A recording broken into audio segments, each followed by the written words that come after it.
I'm Mia, 31 years old. Even after graduating college, I've been living at home and contributing $2,000 a month to my family. My dad left us with a considerable amount of debt, so there was literally no income at home. I know my job, an hour's commute from home and with lots of overtime due to my responsibilities, is physically draining. I get it. I should move out and rent a place closer to work. But my mom, who claims to have menopause and migraines, refuses to work. Not only that, she can't even manage household chores. I had no choice but to take care of everything. My mom has zero life skills, and if I didn't keep an eye on her, she'd mess up big time. And so, life went on like this for a while. Something important has come up. Make sure you're home this upcoming Sunday. I got a rare message from Randall. Randall's voice. I haven't heard that in a while. Randall, 3 years older, and Kayla, a year older, showed up looking anything but like 30-something parents. Both had blue and green hair, tons of piercings. Randall dressed like a punk. Kayla wore a skimpy, trashy outfit. While they seemed to think they were stylish, Randall and Kayla's fashion choices were completely inappropriate for their age, making it difficult for me to keep a straight face. They walked in without bringing any gifts, and upon seeing the coffee and cookies we prepared, snickered. Wow, how lame! Yet they dug right in, scattering crumbs everywhere. After having 2 refills of coffee, Randall let out a contented belch and suddenly declared, "From now on, we're living with Mom, so you, the moocher, need to leave." Both Kayla and Mom nodded in agreement, eyes on me. Caught off guard, I was taken aback by the torrent of insults that followed from all 3 of them. "Still leeching off your parents after 30, huh? A useless bum who can't stand on her own 2 feet. A pathetic 30-year-old parasite on her mother." I was astonished they could say such hurtful things so freely, and all I could do was look at their animated faces in disbelief. The reality was that the household couldn't function financially or practically without me.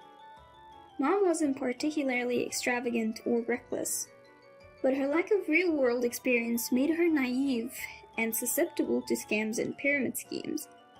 She easily parted with her money. Most of the debt Dad left behind was actually accumulated by Mom. Randall must have known how Dad struggled with Mom's spending habits, and Mom herself was fully aware of her flaws. So what on earth were they talking about? As they repeatedly berated me, calling me a moocher, useless, and parasite daughter, I began to feel oddly detached. I thought to myself, they probably have no idea how much I contribute to the monthly expenses or how much it costs to maintain this not-so-new house. Thinking about it all, I suddenly didn't care anymore. Randall and Kayla have 2 young kids, and they're scrapping by each month. Even so, they're always looking to live beyond their means, borrowing money from Dad when he was alive. I've seen Dad struggle with this over and over. As I recalled this, another question popped into my head. I realized that most daughters-in-law probably don't want to live with their in-laws. Simple, really. Living with parents means free rent and utilities. They do the chores and even look after their 4-year-old and 2.5-year-old kids. More free time and less work, they thought. But Mom, who just eats and sleeps all day, wouldn't lift a finger to help. And Randall alone can't support the 3 of them. Then Randall said, "It's only natural for me, the eldest son, to take care of Mom." Mom chimed in, "Exactly." Hearing this, my vision cleared up, as if the clouds had parted. They took the bait so easily. Mom was quick to say she'd live with Randall and Kayla. "Really, Mom? Are you sure? You've been jerked around by them before, haven't you? When Randall sounds too good, it's usually bad news. Haven't you learned that by now? Despite Dad always warning you?" After Dad passed, I worked hard to support Mom, who wouldn't work herself.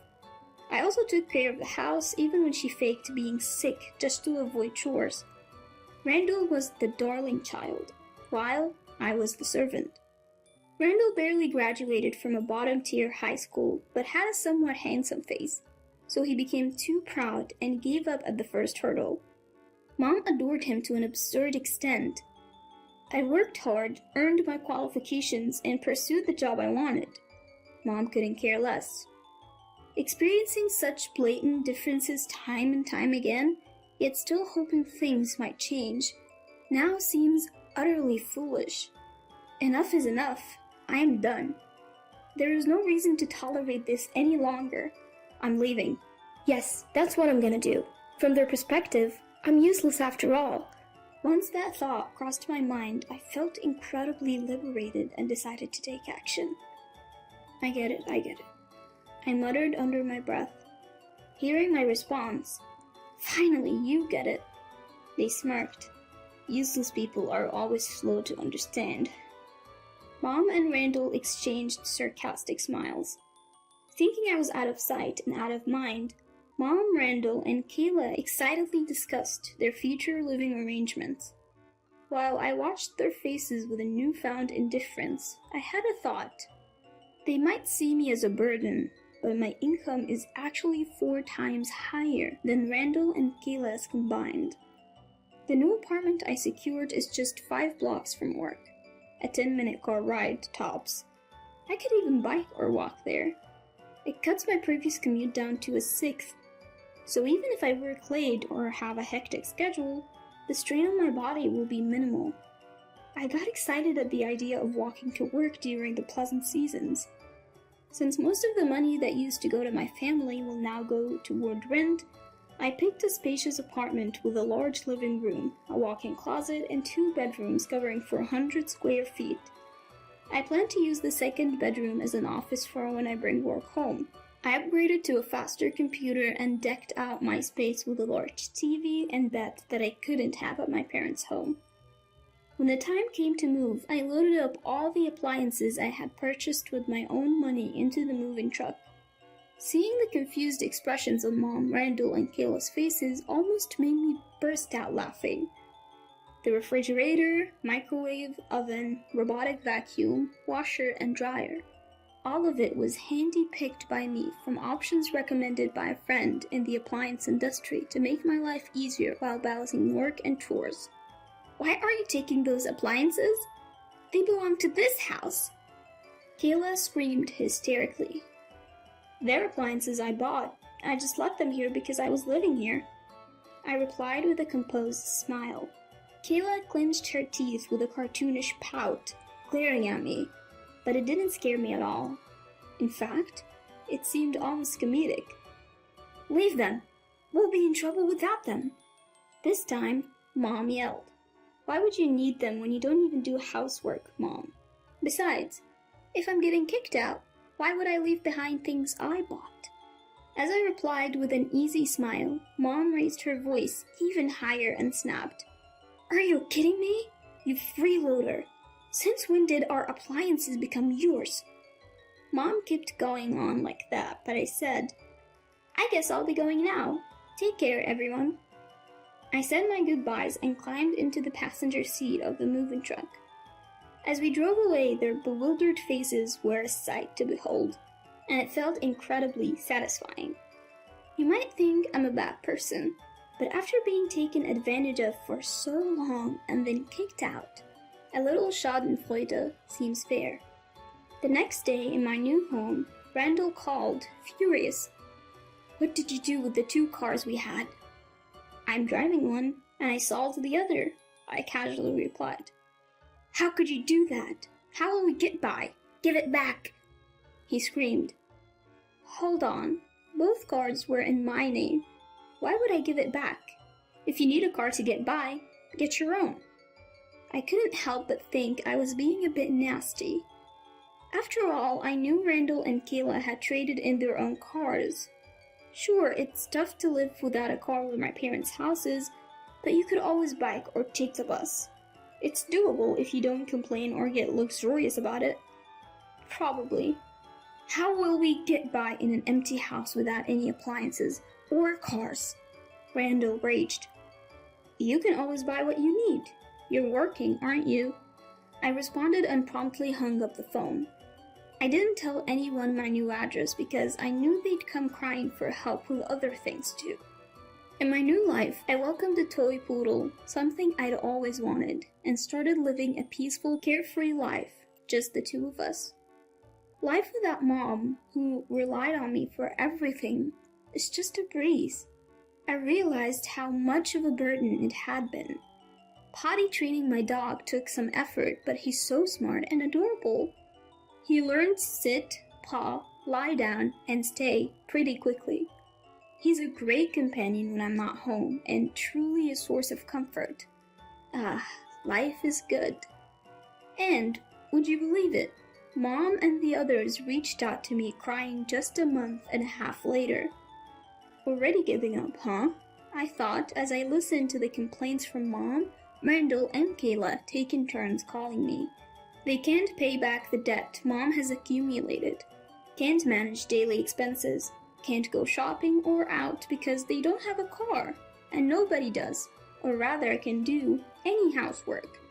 Their home has apparently become a total mess because the kids are dirty, disorganized, and out of control. You know you don't have to report all of this to me, right?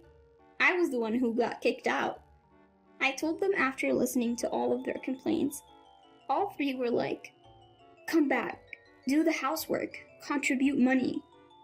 I calmly replied to each point. I can't afford that, living on my own. Stop asking for money from a useless moocher.